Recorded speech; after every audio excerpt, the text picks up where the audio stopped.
বাপের বেটা নাই যে আমারে থামাইতে পারে। আমার ভরসা একমাত্র আল্লাহ তাআলা, আমার ভয় একমাত্র আল্লাহকে।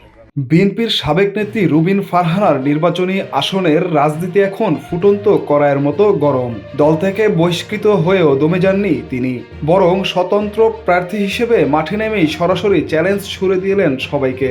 মঙ্গলবার সরাইলের কুচনি গ্রামে এক নির্বাচনী পথসভায় রুবিন ফারহানা যা বললেন তাতে রীতিমতো তোলপাড় শুরু হয়েছে রাজনৈতিক মহলে। রুবিন ফারহানা পরিষ্কার জানিয়ে দিয়েছেন তিনি কেবল আল্লাহকে ভয় পান, জমিনের কাউকে নয়। শুধু তাই নয়, জনসভায় দাঁড়িয়ে তিনি আরও বলেন, আপনারা দেখেছেন শক্তিশালী শেখ হাসিনা সরকারের বিরুদ্ধে কিভাবে কথা বলেছি। আমি শেখ হাসিনাকে চোখ রাঙিয়ে চলে আসছি, আর কোনো বাপের বেটা নেই আমাকে থামাতে পারে। এখানেই শেষ নয়, জোটের প্রার্থী জুনায়েদ আল হাবিবের প্রতীক খেজুর গাছ নিয়ে রুবিন ফারহানা রীতিমতো তুলোধনা করেছেন।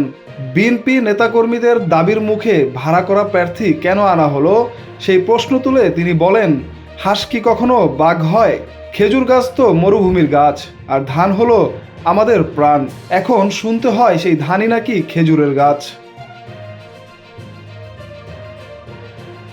5 আগস্টের গণ অভ্যুত্থানের প্রসঙ্গ টেনে চাঁদাবাজ আর বালুদস্যুদের কড়া হুঁশিয়ারি দিয়েছেন এই নেত্রী। 2 মাসে 200 কোটি টাকার মালিক হওয়ার স্বপ্ন যারা দেখেছেন তাদের মনে করিয়ে দিয়েছেন মানুষ জেগে উঠলে কি হয় তা শেখ হাসিনা টের পেয়েছেন।